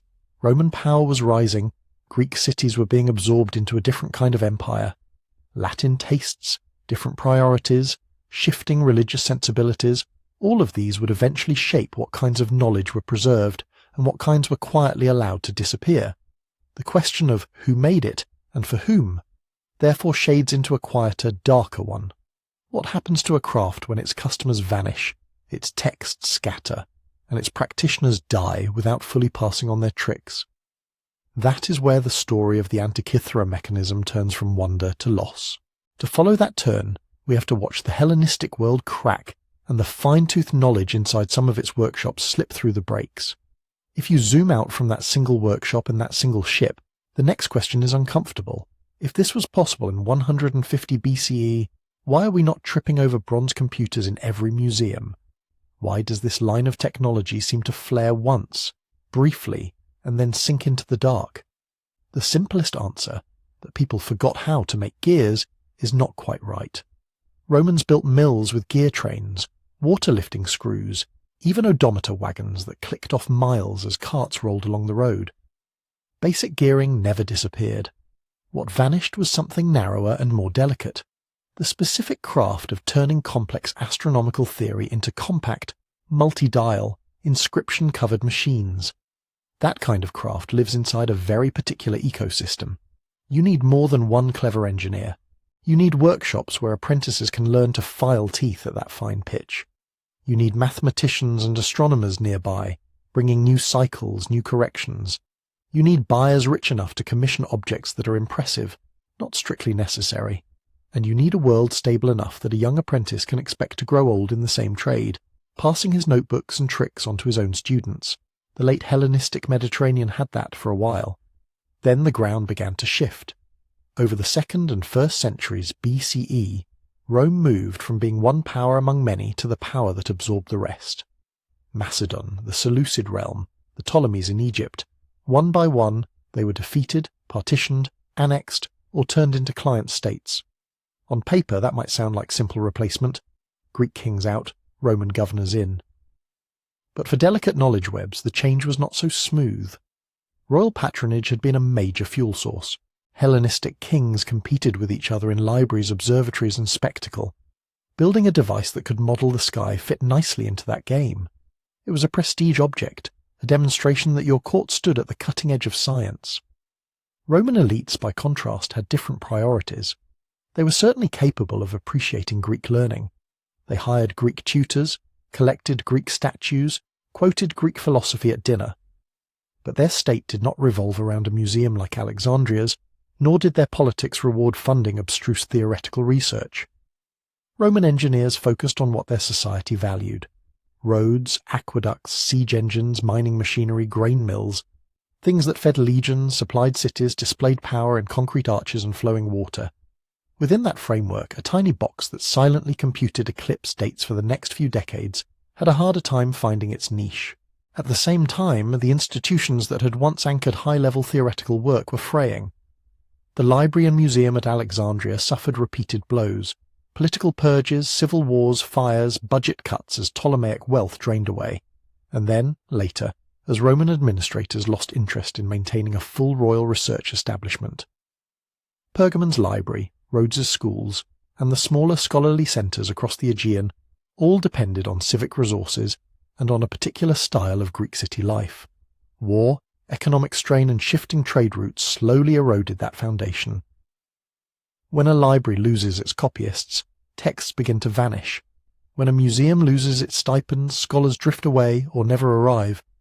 And when those scholars are not there to ask for instruments, to specify tooth counts, to complain that last year's model did not quite match the eclipse they observed, a workshop's incentive to build the next, more accurate version starts to fade. At the level of objects, another quiet, relentless force was at work: recycling. Bronze was valuable throughout antiquity. It was not something you left lying around if you could help it. Statues were melted into coins. Broken tools became raw material for new ones. Old fittings were stripped from temples and ships and melted down to meet the latest emergency. A failed harvest, an unexpected war, a tax shortfall in some distant province. All could translate into a decision, somewhere, to send metal to the furnace. A device like the Antikythera mechanism was especially vulnerable. It is small. It is full of standardized pieces. It contains no great charismatic figure to protect it, the way a famous statue might be spared for its beauty or religious significance. If it broke and nobody nearby knew how, or cared enough to repair it, its fate would likely be disassembly. Screws pried out, plates flattened, gears dropped into a crucible to become nails, buckles, or parts of a lamp. Over 2 millennia, even a fairly widespread class of objects can be reduced to almost nothing under those conditions. Shipwrecks give us a distorted view of the past precisely because they freeze one unlucky moment. A load of luxury goods that never reached the marketplace, never had the chance to be melted for scrap or worn down by use. The Antikythera mechanism survived not because it was cherished, but because it was abandoned to the depths before someone could cannibalize it. Behind the metal and the patrons lies something even less tangible: tacit knowledge. You can write down a gear ratio, you can scribble a note about 223 tooth wheel meshes with 19 tooth pinion. But the subtle skills that turn those notes into a working, reliable machine often live in hands and habits, not on parchment. How hard to quench the bronze so the teeth are not brittle. how much slack to leave in the arbours so seasonal humidity does not seize the train, how deep the engraver can cut before the thin plate warps. These things are usually transmitted by watching, correcting, repeating. If a workshop closes because the master dies and no apprentice takes over, that whole body of micro-techniques can disappear in a single generation. If a city's market for such devices dries up, and young metalworkers can make a better living producing armour or hinges, no one chooses to enter the more demanding, less profitable speciality. The knowledge simply fails to reproduce. Meanwhile, the intellectual frameworks that had justified such machines were also shifting. Hellenistic astronomy had been a hybrid, empirical observation blended with geometrical models like epicycles. The models were testable, tweakable, and could be embodied in gear trains. Through late antiquity and into the early Roman imperial period, interest in practical astronomy persisted in some quarters. Calendars still had to be set, astrologers still cast horoscopes, farmers still watched the stars. But the centre of gravity began to move toward different questions. Philosophers argued about the nature of the soul, divine providence, and ethics. Religious movements, Jewish, Christian, later Islamic, attached astronomical observation to liturgical calendars and symbolic meanings, rather than to mechanical demonstration devices. You do not need a bronze computer to know when to celebrate Easter if you have tables and rules written in books. You do not need a geared model of Mercury's retrograde if your primary interest is what a particular planetary alignment means for a king's fate, rather than exactly how the loops trace across the ecliptic. So the social uses that had once justified the expense of something like the Antikythera mechanism gradually narrowed. Cheaper, more flexible tools, paper tables, hand-drawn diagrams, simple armillary spheres, could meet most practical or symbolic needs. When those uses change, funding follows. There may still have been isolated instrument makers, late survivors of the Hellenistic tradition, tinkering away in pockets of the Roman world. A scholar here, a patron there, a machine built, admired, passed down. But without a dense network of peers, without rival courts commissioning rival models, without libraries to preserve earlier designs, each workshop would have been an island. Islands are beautiful. They are also easy to sink. Then come the larger storms. The 3rd century crisis of the Roman Empire, invasions, plagues, economic breakdown. Cities shrink, trade contracts. Long-distance shipping becomes riskier and less common. In the 4th and 5th centuries, the western half of the empire disintegrates. Urban life in many regions retreats. Literacy rates fall. The tax base that once maintained public works and education erodes. In the east, the Greek-speaking Byzantine Empire carries on a version of Roman rule for centuries more, and preserves a great deal of Greek science in manuscripts. But its priorities are shaped by theology, administration, and military defence. The resources to support elaborate experimental mechanical astronomy are limited. If there were still scattered gear-based planetaria in temples or palaces, they could vanish in a fire, a sack, or an iconoclastic purge. No one needed to systematically hunt them down. Time and accident coupled with changing tastes were enough. So the disappearance of this technology is not a single dramatic event, but a long, uneven thinning. Workshops close, one by one. Patrons die or turn their attention to other marvels. Libraries misplace or fail to recopy a few key texts. A ship sinks with its cargo still intact. A craftsman's last apprentice chooses a different trade. By the time medieval scholars in Europe began once again to translate and debate ancient astronomical texts, the line of mechanical craft that had once given those texts metal teeth and turning dials was gone. The ideas about cycles survived, scattered in writings from Greece, from Babylon, later from the Islamic world. But the specific embodied tradition of building a small box that could hold those cycles in bronze had fallen out of continuous memory. This is not a story about one mistake, one fire, one conquest. It is a story about fragility, how a technology that requires many kinds of people, observers, theorists, engravers, patrons, sailors to carry the finished product across the sea, can be broken not only by catastrophe, but by a slow drift in what a civilization cares to support. And yet, the trace it left was not entirely erased. Centuries later, when new clocks and new gearwork began to appear in medieval Europe and the Islamic world, they would rediscover in their own ways the idea that you could let the heavens run behind a dial. But that belongs to the next part of the story. For now, the ship lies on the seabed, and above it, the tradition that built the mechanism has dissolved into silence. For a long time, that silence seems almost complete. For nearly 15 centuries after that ship went down, we have no surviving object that does what the Antikythera mechanism did: compress the movements of the sky into a dense stack of geared predictions. But silence in the archaeological record is not the same as emptiness. Ideas leak, fragments drift, techniques lie dormant in one craft while vanishing in another. The notion that the heavens follow stable, mathematizable cycles did not disappear. It migrated into manuscripts, into wall charts, into armillary spheres and astrolabes. In the Greek-speaking East, scholars copied and recopied text by Hipparchus, Ptolemy, and their predecessors. They argued about epicycles, deferents, equants, the geometrical machinery that could make sense of wandering planets. In the Islamic world, from the 8th century onward, those texts were translated, corrected, expanded. Observatories rose in Baghdad, in Marazia, in Samarkand. Astronomers compiled new tables, refined planetary models, and invented instruments of their own. None of these instruments, as far as we can tell, were little boxed computers like the Antikythera device. They were different answers to some of the same questions. Take the astrolabe, a flat disc of metal cut with circles and pointers, overlaid with a pierced plate that carries a map of the sky. Rotate the plate to match the stars you see, and the instrument tells you time, latitude, rising and setting points.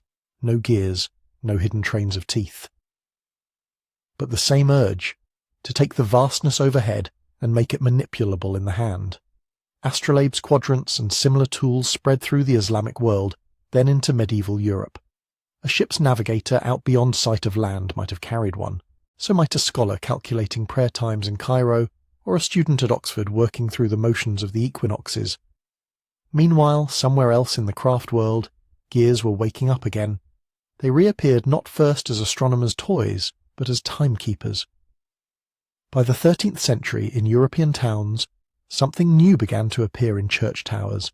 Heavy iron frames holding gear trains driven by falling weights, verge escapements ticking back and forth, bells that rang at roughly regular intervals without anyone needing to watch the sun. These early mechanical clocks were crude by modern standards. They drifted. They needed constant attention.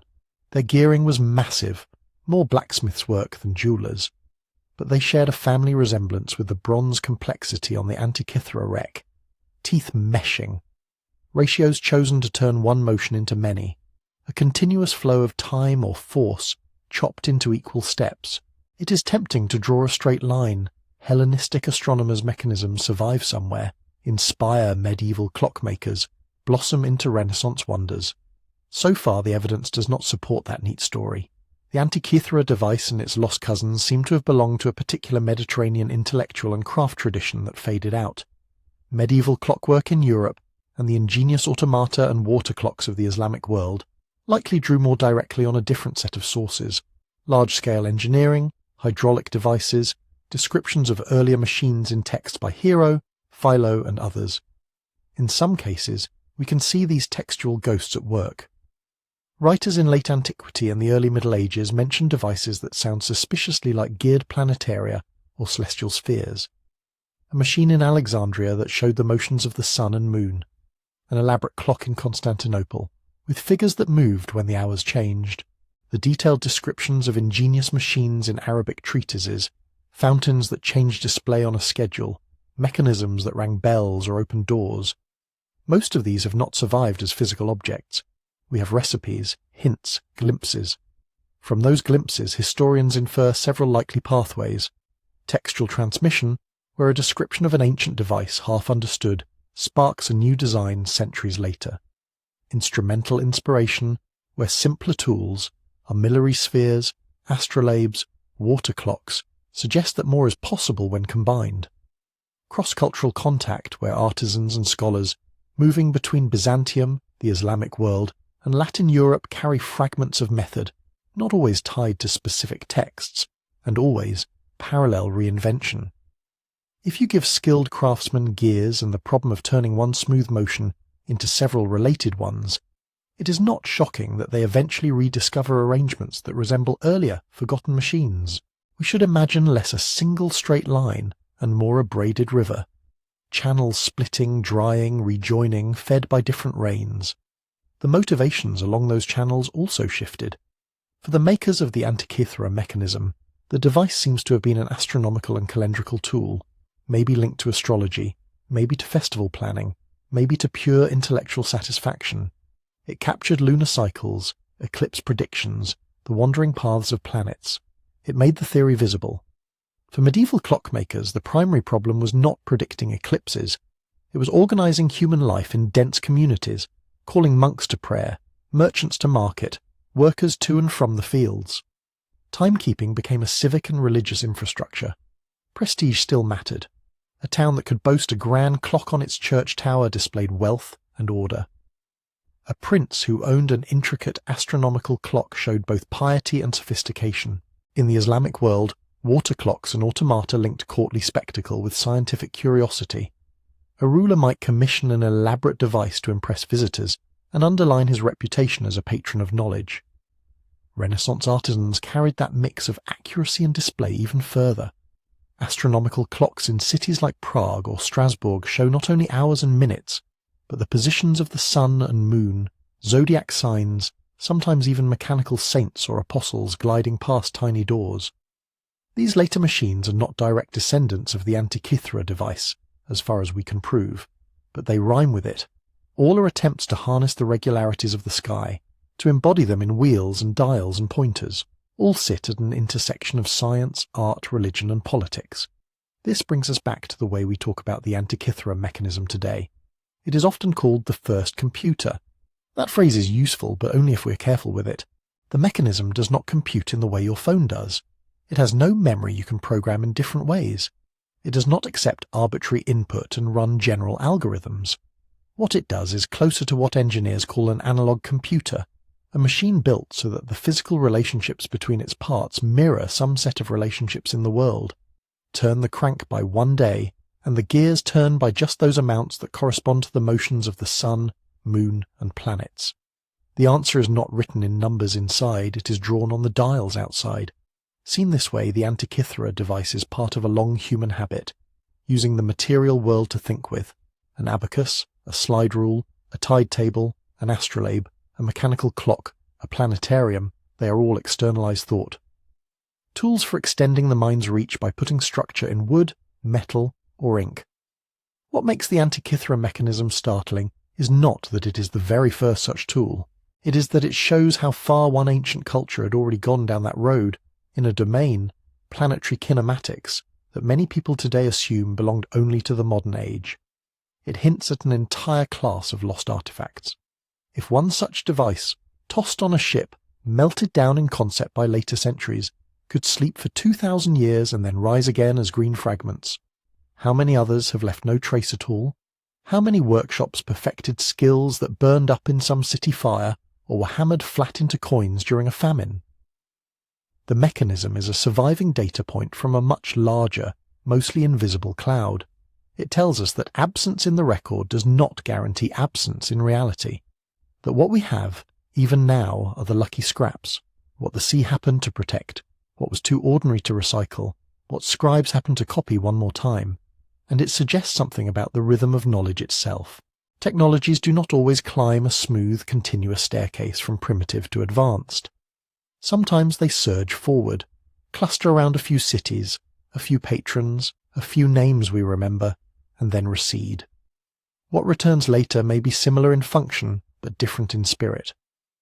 Medieval clockmakers were not trying to resurrect a lost Greek analog computer. They were solving their own problems, in their own contexts, drawing on whatever hints and tools lay at hand. Yet, across those centuries, a quiet continuity persists.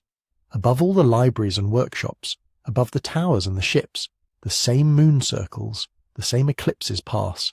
The same slow, stately retrogrades trace their loops against the stars. Empires collapse, traditions fragment. A gear train flares into being on a small island in the Aegean and then vanishes from practice for centuries. The sky keeps going. In one age, its cycles are scratched into clay. In another, they are caught in bronze teeth. Later they tick in iron clocks, then hum in quartz crystals, then flicker in lines of code. Each version is a way of listening to the same long music. As you drift towards sleep, you might imagine those gears again, turning slowly in the dark of a wooden case. The hand that built them long gone, the workshop silent, the city fallen. Above it all, the heavens continue their patient rotations, indifferent to who is watching or with what tools. What returns across the gaps is not any one machine, but the enduring human impulse to notice those patterns and to draw them down into our own brief span of time, before we too fall quiet and the sky goes on without us. So we end up back where we started, a rusted lump from the bottom of the sea, cracked open to reveal an impossible forest of tiny teeth, scholars squinting at X-rays and CT scans, rebuilding a ghost from scraps, gears that, once reassembled on paper and in brass, show what the original once did with effortless confidence. Take a single slow turn of a hand and answer questions about years and cycles and shadows falling across the sun. Then, the harder part to accept, that for more than 1,000 years afterward, nothing quite like it survives. The line of visible artifacts simply stops. Not because people grew less clever or less curious, but because the particular weave of skills and patrons and purposes that produced that one shining object unravelled and rewove itself into other forms. Knowledge did not die. It changed address. The mathematics flowed into texts. The sense of the heavens as a set of reliable cycles flowed into tables and charts. The drive to represent those cycles in metal flowed into astrolabes, water clocks, tower clocks, and elaborate automata. But that one style of quiet, compact, hand-cranked cosmos went dark. When we look back across that long night, the Antikythera mechanism becomes less a lone miracle, and more a window into a possibility space. One way, among many, that human beings can bind time and pattern into matter. It reminds us that our history is not a smooth ascent of gadgets, but a flicker of experiments. Some catch, some are forgotten. Some, like this one, flare brightly in a few hands and then vanish, leaving only a damp, corroded echo for future eyes to puzzle over. If you like, you can picture the device now, not as a ruin in a museum case, but whole again. A small wooden box on a shelf in a Hellenistic workshop. Inside, layers of bronze gears turn with a soft, almost inaudible rasp. Ratios chosen with care, each wheel answering to another, like constellations linked in myth. On the outside, thin pointers glide over scales of months and signs and games, tracing cycles too slow to feel in a single human day. Turn the handle once. The dials creep forward. Eclipses slide into and out of prediction. Festivals roll around. Years accumulate and fall away. Nothing dramatic happens. Just motion, returning into itself. A mechanical whisper that the universe has its own deep pulse, whether or not we are listening. Our devices today are faster, louder, more general, but in a quiet way they are doing something similar, folding the long rhythms of the world, light, temperature, signals from distant servers, into the brief local span of a human life. The Antikythera mechanism is a reminder that we have been at this for a very long time, watching, counting, building tools that stretch our minds just a little further into the dark. If you've stayed awake this far, or if you're listening on the edge of sleep, thank you for drifting through this story with me. If you'd like more journeys like this, it helps a lot if you gently tap like and subscribe, so you'll find your way back next time we go walking through the past. I'd love to know where you are in the world, and what time it is as you're listening. If you feel like it, leave a comment with your city or country and the hour on your clock before you drift off completely. And if these deep histories and hidden technologies make you curious about what came before cities and ships and gears, I've written a book about prehistoric secrets, about long-ago bottlenecks, forgotten peoples, and the slow forging of minds like ours. You can read more about it and pick up a copy if you'd like at sleepytimehistory.com. For now, let the gears fade, let the dials slow, and the constellations wheel on above whatever roof is over you tonight. Somewhere, far below those stars, a small machine once turned in the dark, quietly counting the sky. It had its moment. Then it fell silent. But the curiosity that built it, that quiet, stubborn need to understand where we are in time, kept going. It carried on through the long night of forgotten genius, right down to you lying there, listening, while the great clockwork of the heavens turned softly overhead.